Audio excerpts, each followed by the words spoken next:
Glória a Deus. Seja bem-vindo nessa noite, precioso Espírito Santo. Nós te damos bem-vindo e honramos seu nome nesta igreja, nessa cidade. Esta cidade, Senhor, que é a casa de Deus, que é a Betel de Deus. Nós te louvamos por essa noite, te celebramos. Glória a Deus, a paz do Senhor a todos. Eu quero convidar você a aproveitar que está de pé, 2 Reis, capítulo 2. Segundo livro dos Reis, capítulo 2.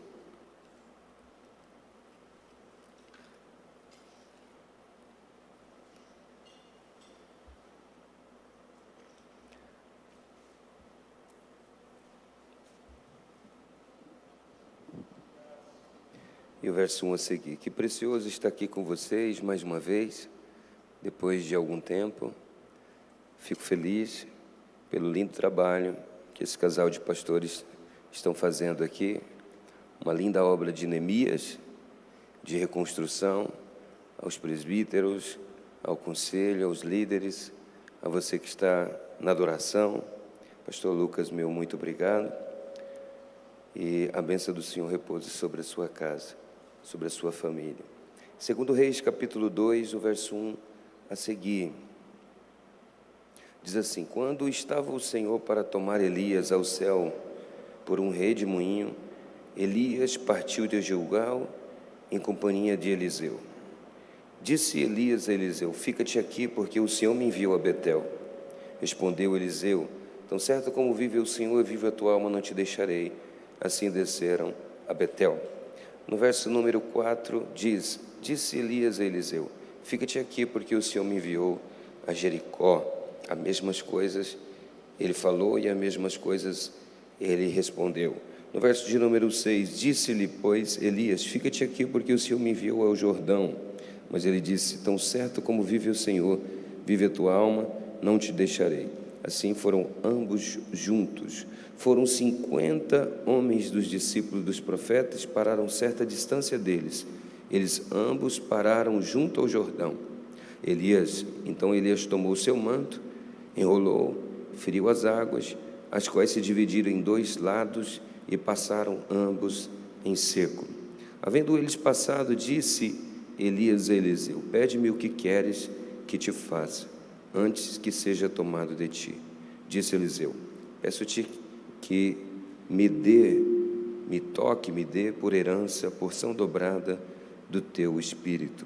Tornou Elias: dura coisa pediste. Todavia, se me vires quando for tomado de ti, assim se te fará. Porém, se não me vereis, não se fará. Abra sua Bíblia, aproveitar que nós estamos lendo em Eclesiastes, depois de Provérbios, e o capítulo 10. Eclesiastes capítulo 10. Eclesiastes capítulo 10, verso 1. Qual mosca morta faz o unguento do perfumador exalar o mau cheiro, assim é para a sabedoria e a honra um pouco de astúcia. Há uma outra tradução que diz: assim como uma mosca morta estraga o unguento, um pouco de maldade, um pouco de sujeira estraga a sabedoria. Pode se assentar?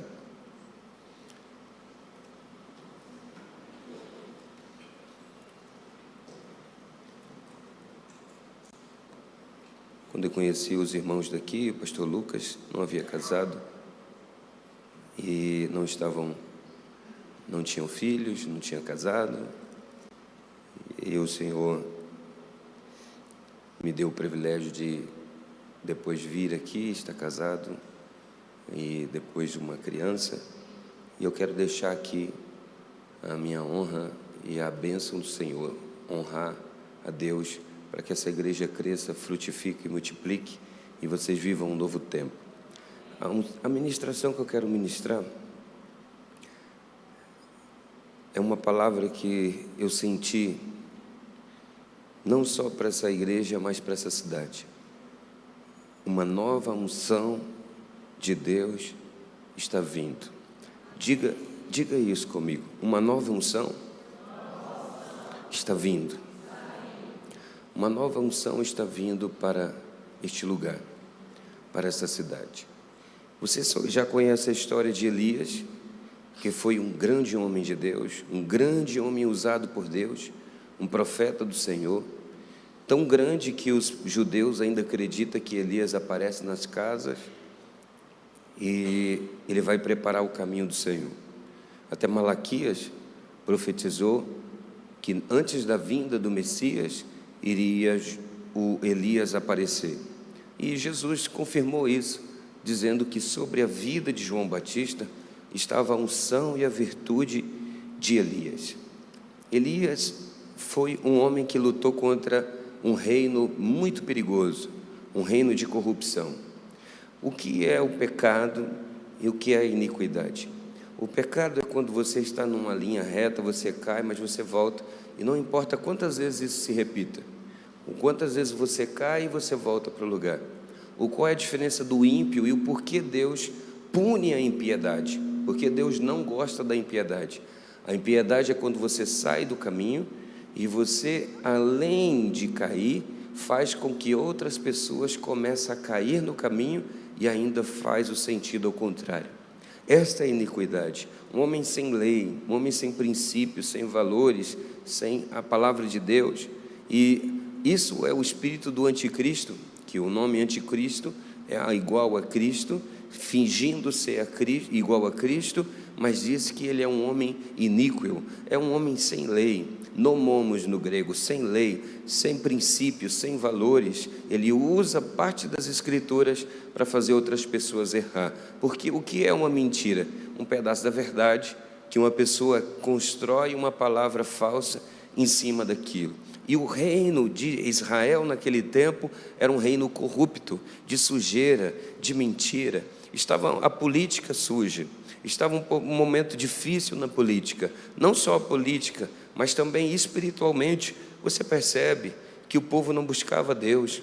Você percebe que quando Elias pede para descer fogo do céu, o povo não sabia quem era Deus. Por isso ele disse: se Deus é Baal, vocês seguem eles. Se o Senhor, Yahvé, é Deus, vocês têm que seguir ele. Porque o povo estava sem conhecer a Deus, sem saber quem era o Deus certo. Se tem uma coisa e uma vitória que o inimigo tem, e ele vence, é quando ele consegue confundir a sua chamada, consegue confundir seu coração, consegue confundir a sua fé. Às vezes o diabo faz igual Napoleão quando ia para a guerra. Napoleão descobriu que se ele matasse, as pessoas viriam com mais força e iriam contra ele. Ele disse para o seu exército: eu quero que vocês atirem para ferir, não atirem para matar. Porque quando você fere, 3 pessoas param. Fere nas pernas, deixa aleijado, deixa o outro aleijado, fere no braço, isso vai parar o exército. Então ele era um homem que trabalhava para ferir. Assim é o diabo também. Ele consegue parar o corpo de Cristo ferindo pouco a pouco. Na nossa igreja tem um homem que luta MMA. Ele luta muito bem e ele admira um homem que chama John Jones. E um dia ele falou para mim: pastor, se um dia lutar com esse homem, é terrível. Eu falei: por quê? Porque ele é o tipo de homem que dá um soco em você no braço, depois na perna, ele te chuta, ele vai dando pancada por pancada. Quando você perceber, não tem mais o movimento do braço, não tem mais o movimento da perna, já está tudo paralisado e ele vai finalizar você. E eu falei: que estratégia! E eu pensei: quão forte é assim no mundo espiritual também. O diabo vai batendo lentamente, ele já está perdido, ele não tem mais o que perder, ele já sabe a sua sentença, mas ele vai batendo na igreja, ele vai batendo numa família, ele vai dando uma pancada no homem, numa mulher, num líder, num ministro. Quando ele perceber, já não tem mais força, não consegue se mobilizar mais, ele já não consegue se levantar. Ele vai batendo na família ao ponto de ter desgaste, de desgastar o homem da família, a mulher da família. Que estratégia extraordinária o adversário tem. Porém, em nome de Jesus, vai vir um renovo sobre todos nós e nós vamos se levantar e nós vamos vencer estas guerras em nome de Jesus. Você acredita no que eu estou falando? Amém? Então o cenário espiritual estava ruim, o cenário político estava ruim, o povo estava confuso, financeiramente o céu estava fechado, porque o povo desobedeceu, o céu estava fechado, não chovia, era uma tribulação, um momento muito difícil. Apareceu Elias, um grande homem de Deus, e ele disse que o céu ia fechar. Só que ele fez tudo o que ele tinha que fazer, e agora ele estava preocupado com o seu legado. Ele estava preocupado quem ia dar continuidade no seu ministério. Se tem uma coisa que nós temos que pensar, é o que vai ser depois da nossa família, depois que a gente partir. O que vai acontecer depois que nós não estamos mais na terra? Uma vez eu perguntei para uma pessoa, para um dos líderes, o que você acha que vai acontecer com a sua família daqui 100 anos? Ele falou para mim, não estou nem aí. Eu estou vivendo hoje e o amanhã não estou nem aí. Aí eu falei para ele, você sabe que eu me preocupo? Eu me preocupo com o que vai acontecer com meu filho, que chama Robson, com a sua esposa, com seus filhos, com seus netos. Isso era a preocupação de Jonathan Edwards. Ele ensinou as escrituras para a sua família, pensando no legado, e se levantou pessoas vice-presidentes, se levantou ministros. Raro teve uma pessoa na família dele, nos seus descendentes, que não buscou a Deus, que não fez uma história. Isso é um legado. Em hebraico é sahut, um mérito, algo que você deixa, que os seus filhos recebem por você ter andado com Deus. Por você andar com Deus, você deixou como uma bolsa, uma herança espiritual para ele. As pessoas não se preocupam com isso. Por isso, cada vez mais mata o culto doméstico, cada vez mais mata o pai mesmo ministrar cura para o seu filho. Eu acredito que nós somos sacerdotes e nós podemos ser o pastor da nossa casa, ministrar, ser o sacerdote da nossa família. Isso não vai invalidar o sacerdote dentro da igreja.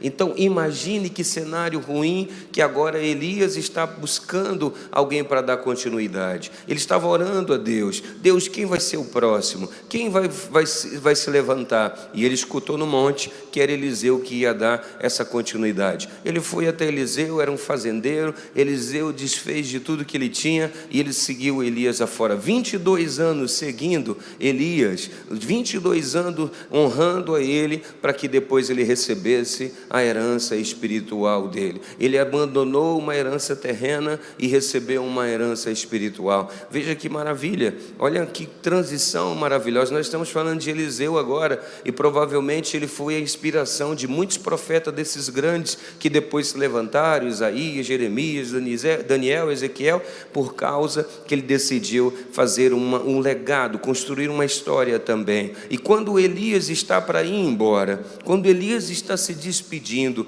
ele está junto com Eliseu caminhando, e ele fala para Eliseu, o Senhor me mandou em tal lugar, e ele vai em tal lugar. Primeiro ele vai a Betel, a casa de Deus. Ele passa e tinha uma escola de profeta ali. Ele se despede daquele lugar e vai para outro lugar. Depois ele chega em Jericó, depois ele chega no Jordão.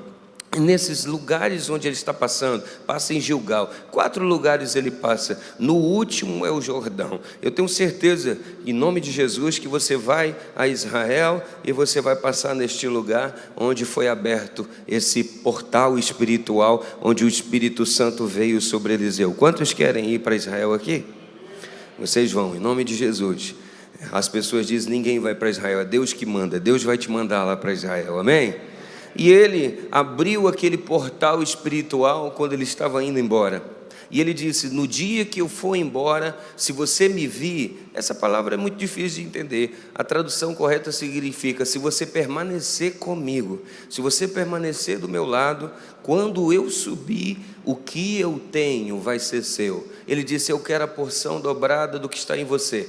Ah, claro, algumas pessoas dizem que Elias fez 7 milagres, Eliseu fez 14 milagres, 13 em vida. Os ossos dele, quando um defunto tocou, ressuscitou. Ele estava dizendo, eu quero viver mais milagres do que você, eu quero viver mais sinais do que você. E quando ele foi andando, os cavalos de fogo separaram ele. Os judeus falam, que eu estudei com os judeus, eles falam que quando o cavalo de fogo passou por eles, é porque nada separava aquela amizade. Eles estavam tão colados, colados, tão junto, que teve que um cavalo de fogo separar eles, de tão conectado que eles estavam. E depois um redemoinho veio para fazer o caminho de volta para Elias. Alguns dizem que até ele tenha ido dentro do carro de fogo e o redemoinho subiu, mas não importa, abriu-se uma dimensão celestial e o manto caiu. Eliseu pegou aquele manto, segurou ele, mas antes de colocar, ele rasgou a veste dele, depois ele colocou a roupa dele. Agora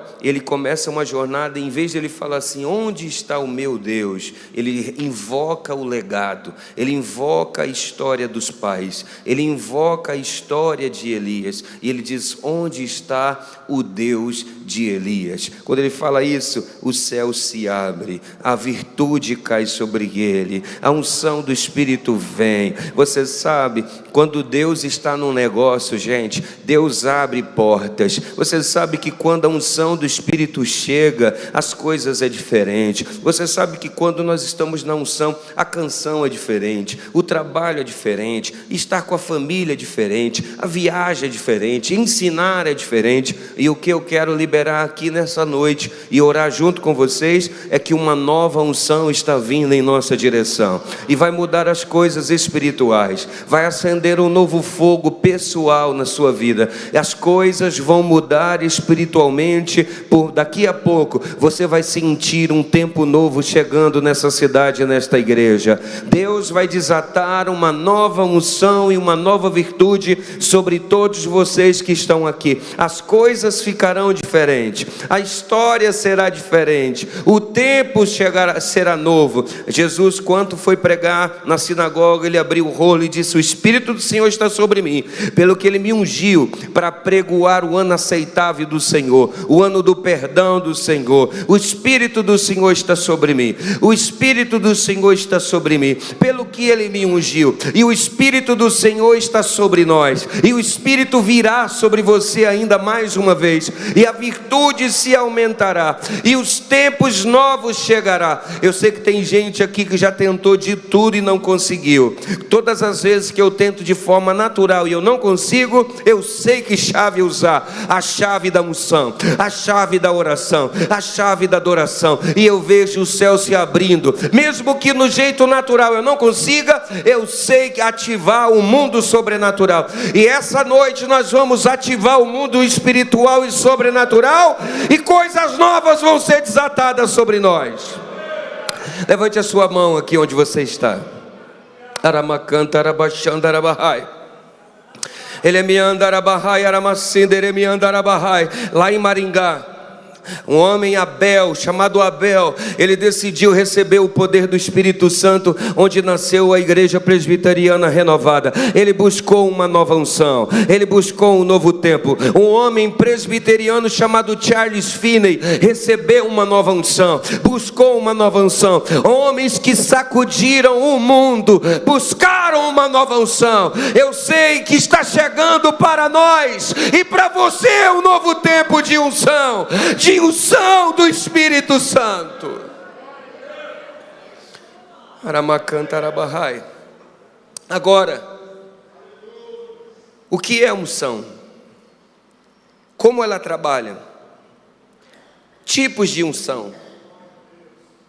A unção, a palavra unção, o que se chega mais perto de uma compreensão é a capacidade que Deus dá a uma pessoa para fazer algo.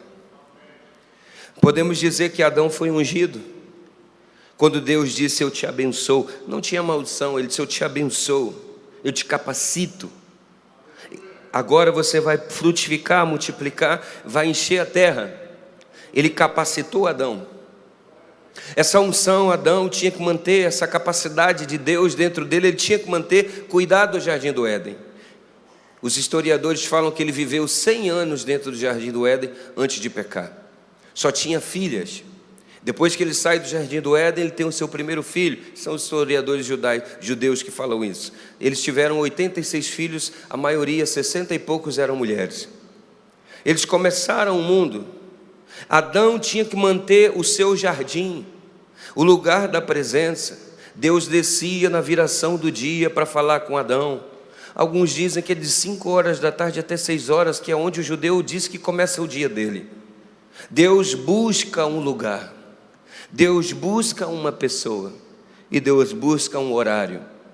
Às vezes nós temos tempo para todas as pessoas e para tudo, menos um tempo para estar com Deus, menos um tempo para estar com a presença de Deus, menos um tempo para se renovar na presença de Deus. E nós vemos que depois se levantou vários homens que buscavam algo novo de Deus. Essa capacidade, essa unção, nós não podemos fazer nada sem ela no reino de Deus.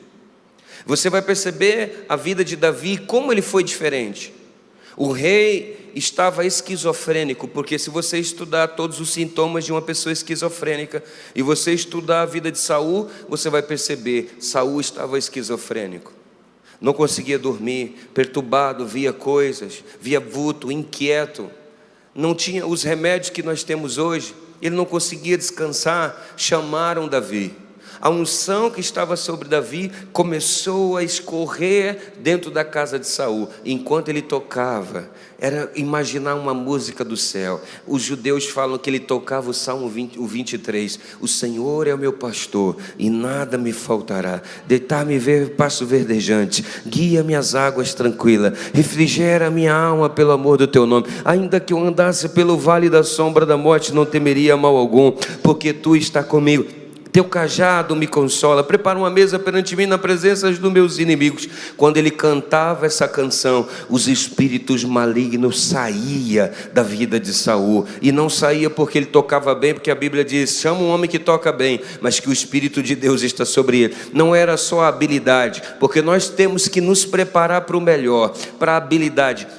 Está correto, está perfeito, a habilidade para tudo, nós temos que dar o melhor, estudando, fazendo tudo. Eu sou um homem que me preparo, orei, jejuei, busquei, estudo muito, já li 1000 livros, eu me preparo, mas eu não ouso subir nessa tribuna se o Espírito Santo não subir comigo, se o Espírito Santo não agir na minha vida. Eu não ouso orar por uma pessoa se o Espírito Santo não fluir por mim. Um homem chamado Oral Robert, ele ficava sentado horas, orando ele e Deus, dizendo, Deus, se você não me dá unção, eu não vou orar por ninguém. Quando ele sentia virtude caindo sobre ele, ele ia orar pelas pessoas. Saul ficava bem quando Davi tocava. E o que é que estava sobre ele? A unção do Espírito Santo. O que é que fez Sansão ser tão respeitado? Era a unção do Espírito Santo que estava na vida dele. O que fez com que os reis vencessem naquele tempo? Era a unção que estava na vida dele.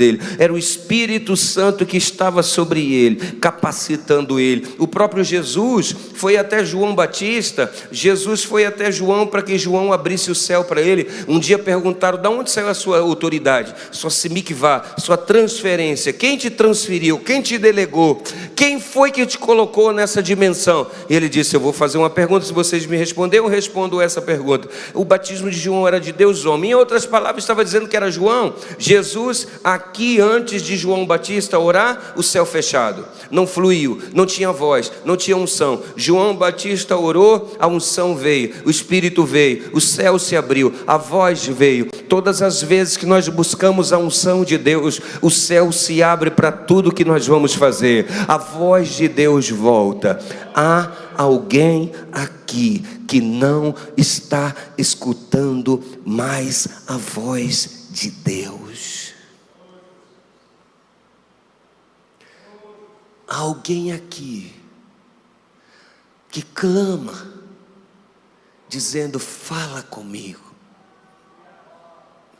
eu quero te ouvir, eu quero te ver, me dá sonhos, mas está fechado, está trancado. Mas o Senhor me manda te dizer, os céus vão se abrir e a voz de Deus virá para você. A voz de Deus, ouviu a voz em hebraico, Batkol, significa o eco da voz.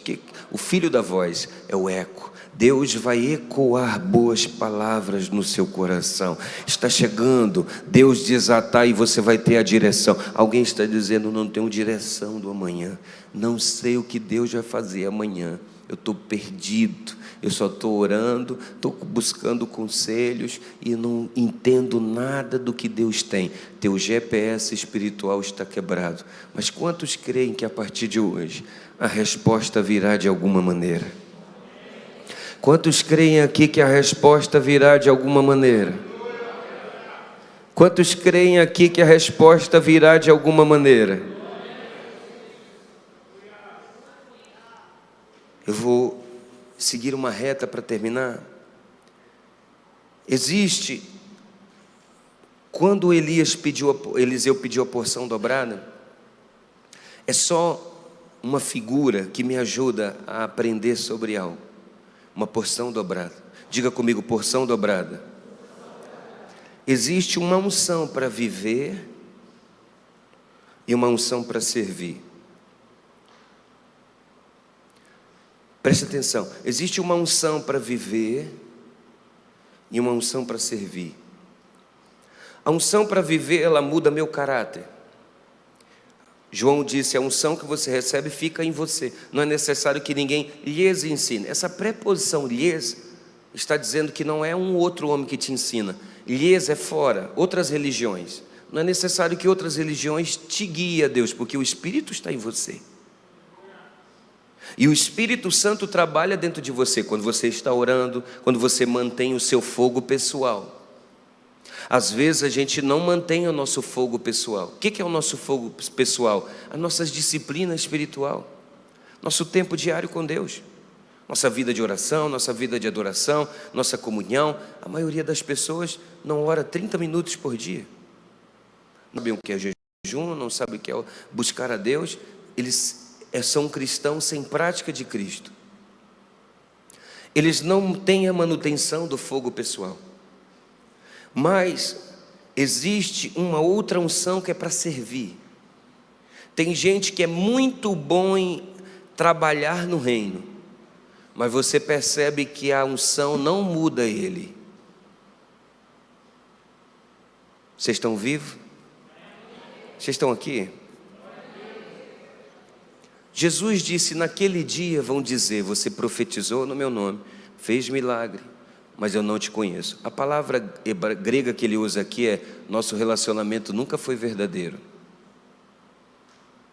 Porque ele viciou em trabalhar com as pessoas e não cuidou do relacionamento com Deus. Quando nós buscamos a Deus, não para servir para os outros, porque assim é a vida de um líder. Eu não sei se você é líder e você faz isso, talvez você não faça, mas essa é a vida de um líder. Ó, Deus me abençoa porque eu vou pregar. Ó, estou jejuando por causa das pessoas. Essa é a vida de um líder. Pouco a gente faz Deus, muda, me leva a uma dimensão maior, me revela teu coração, me revela mais segredo das Escrituras, para mim viver um tempo novo, uma plenitude. Pouco de nós fazemos isso. Nós estamos envolvidos na luta, na peleja e buscamos a Deus para derramar em alguém. Quando isso acontece várias vezes, chega um momento que você vicia e você se torna um Sansão. Qual era o Sansão? O Espírito de Deus estava sobre ele, mas só para ajudar os outros. Ele não deixava o Espírito trabalhar no coração dele. O Espírito não tinha acesso dentro dele. Há um livro que chama Moradas do Castelo Interior. Era uma monja. Era uma mulher que buscava a Deus, igual praticando a sua presença. Não sei se vocês conhecem esse livro. Era uma pessoa que ia orar, não sentia Deus. Quando saía e dizia, oh Deus, como eu quero te sentir no meu dia a dia, como eu sinto aqui no lugar de oração. Eu quero te levar para a minha casa, para o meu trabalho, eu quero te praticar a presença. Eu quero te trazer a memória apaixonado a cada segundo. E quando ela escreveu esse livro, ela falava que Deus quer navegar dentro de nós, até encontrar o nosso rei do nosso coração, destronar ele e sentar no nosso coração, e ele governar o nosso coração. Por isso é as moradas do castelo interior, é o nosso castelo. Mais do que nós sermos uma bênção para os outros, nós temos que ser uma bênção para nós mesmos. Mais do que ser uma bênção para os outros, é uma bênção para nós mesmos, porque a maioria de nós pastores sofre, porque a maioria de nós missionários sofremos, porque a maioria de nós nos frustramos, porque eu estava na África, fui tomar um café com um pastor e eu estava frustrado com a igreja, com o ministério, com tudo, e sentei com ele, tomei café com ele. É uma missionária que vive na África chamada Heidi Baker. Heidi Baker e o seu esposo Roland Baker. Estava aí com eles. Ela não estava, estava em Singapura e eu estava tomando um café com ele. Eu vomitava minhas frustrações. Falava para ele sobre a dificuldade, sobre os problemas que eu tinha. E ele falou assim para mim: que bom ouvir você, ótimo. Mas eu vou falar uma coisa para você. Você perdeu os olhos de Jesus. Quando você olha para as pessoas, você leva a frustração das pessoas para Deus. Quando você olha para Jesus, você leva o que você recebe de Jesus para as pessoas. Não importa o que elas vão fazer para você, mal ou bem, você segue plantando porque o seu coração está conectado com Jesus. Antes de Pedro ser pastor, Jesus perguntou para ele: tu me ama? Ele disse: deixa eu fazer as coisas, tu me ama. Deixa eu cuidar dos outros, tu me ama. Por que Jesus insistiu 3 vezes tu me ama antes dele começar? Porque depois Jesus disse: vai lá e pastoreia. Por quê? Porque é muito fácil nós perdermos o amor de Deus, amar a Deus por causa das pessoas. Vocês estão bem? É muito fácil nós deixarmos de amar a Deus por causa das pessoas. É muito fácil desconectar da presença de Deus por causa das pessoas. Por isso, temos que voltar a namorar a Deus. Você namorava, você courteava, você queria estar perto, como eu, viajei para bem longe. Minha esposa me deu um casaco dela, ela estava usando um casaco, tirou e deu para mim. Eu viajei cheirando aquele casaco, pensando na Márcia, olha que maravilha, olha que maravilha. Há uns 16 anos, nós estamos indo, 15 anos de casado, era namorado, cheirava aquele trem, lembrava dela. Aí eu liguei para ela, falei: esse perfume seu é muito gostoso, muito maravilhoso. E ela disse para mim: se eu te falar que esse casaco é do meu irmão.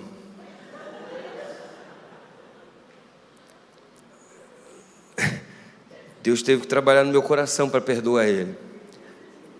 Porque o namoro nos acende. Se você precisar andar daqui a qualquer lugar por causa do namoro, você anda. Mas quando você tem uma relação, conhece os defeitos das pessoas, ela conhece o nosso defeito, a gente pouco se motiva, porque a intimidade demais cega. A intimidade demais cega. A gente consegue ver o valor de todo mundo, mas a pessoa que está do nosso lado a gente não consegue reconhecer, porque íntimo demais cega. Até às vezes os nossos filhos, que eles falam do sonho: tu vai fazer coisa nenhuma, meninos velhos danado. Porque nós diminuímos quem está perto demais de nós. Nós cegamos. Por isso fazemos a mesma coisa com Deus. Quando estamos no primeiro amor. Por que Deus falou para aquela igreja de Apocalipse? Ele disse assim: vocês são fortes, lutaram, serviram, fizeram muita coisa. E eu vou colocar aqui a cidade de Juína. Vocês, cidade de Juína, pelejaram, lutaram, venceram, não negaram, não desviaram, ficaram firmes. A única coisa que eu tenho contra vocês, sabe o que é? Vocês não me amam como vocês me amavam.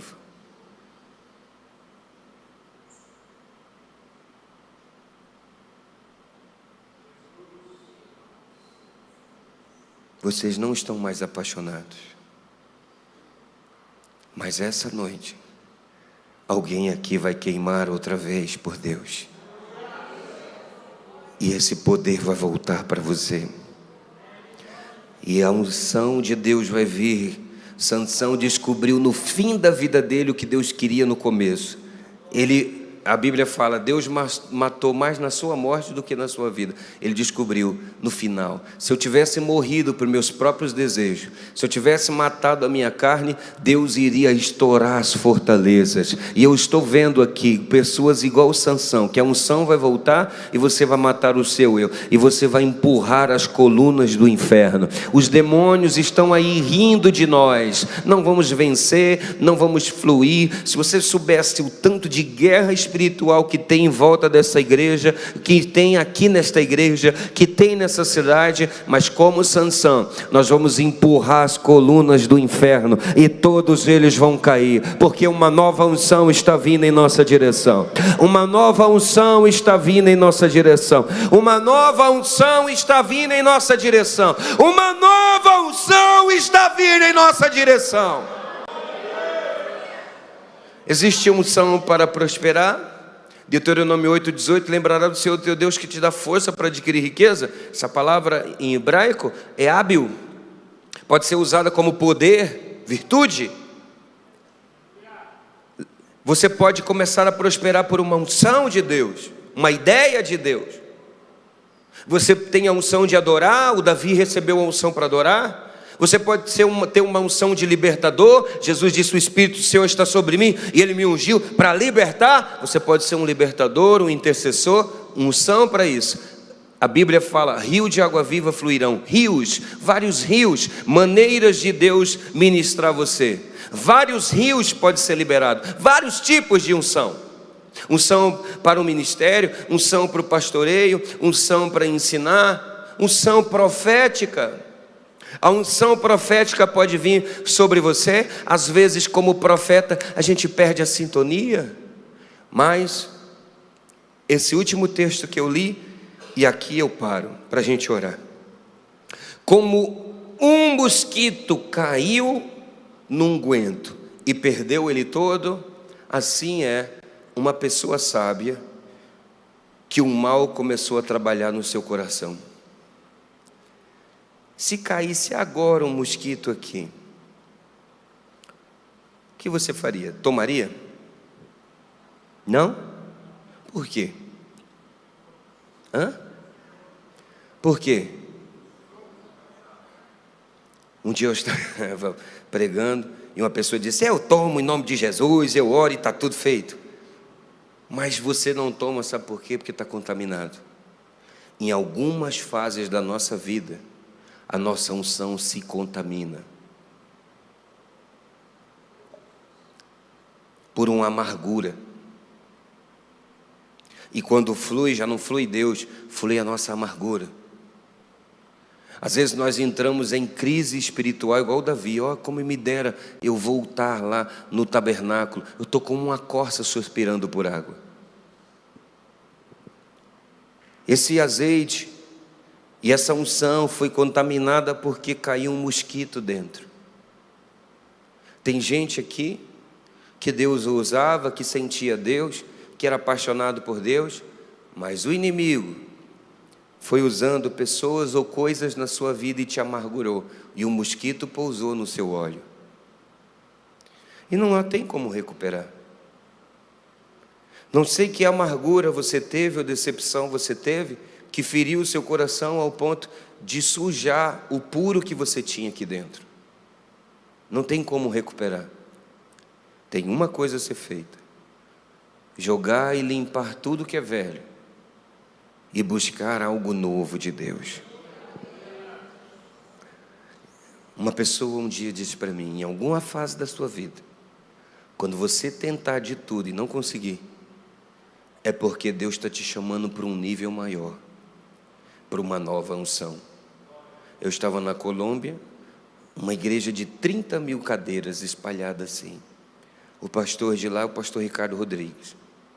Ele fala, às vezes eu estou orando e não sinto Deus, mas eu tenho a sensação de que Deus está indo para trás, para ver se eu vou mais longe, para ver se eu vou mais fundo. Assim Deus está com muitos aqui. Você não está vendo, não está ouvindo, mas Ele está indo mais para trás, para fazer você andar, para você ir mais fundo, para buscar um pouco mais. Alguém aqui tem que jogar fora o que foi. Alguém aqui tem que parar de viver do passado. Alguém aqui tem que parar de viver de que você sabe, aquele tempo era maravilhoso e nos trouxe aqui e nós respeitamos. Mas agora é tempo da geração de Josué se levantar para conquistar o reino de Deus. É tempo de uma nova geração se levantar para algo fresco. E a nova geração não é a idade, é a mente. Alguém com uma mente nova, renovada. Deus vai fazer coisas novas aqui pela essa nova geração. Quantos estão entendendo o que eu estou falando aqui? Vou chamar os amados da adoração aqui, por favor. Levanta a tua mão onde você está. Deixa eu fazer uma oração por você. Alguma mosca pousou e matou teu óleo, destruiu teu óleo. Quem sabe na tua comunhão, quem sabe aqui, quem sabe na tua vida espiritual, mas Deus está tirando esse óleo velho, contaminado. Sabe qual é o ruim da contaminação? É que ela contamina tudo que toca. E às vezes a gente está mal e vomita alguma coisa de um pastor, de um líder, de um irmão, de um homem, de uma mulher, e a gente deixa aquela pessoa às vezes pior do que nós. Deixamos ela pior do que nós. Essa contaminação tem que parar hoje. Esse vômito tem que parar hoje. Porque uma nova unção de conquista vai vir para você. O Daniel orou e a atmosfera foi mudada. 21 dias depois dele começar a orar. E é isso que eu estou sentindo aqui. O céu estava travado. As coisas estavam difíceis. Mas vocês começaram a se ativar. E ainda vão aumentar mais a ativação espiritual. E você vai ver um tempo novo chegando para as famílias, para as empresas, para a cidade, para os ministérios, para esta igreja. Uma nova unção está a caminho. Levante a voz agora, onde você está. Vamos orar um pouco. Levanta a voz, fica de pé. Fica de pé.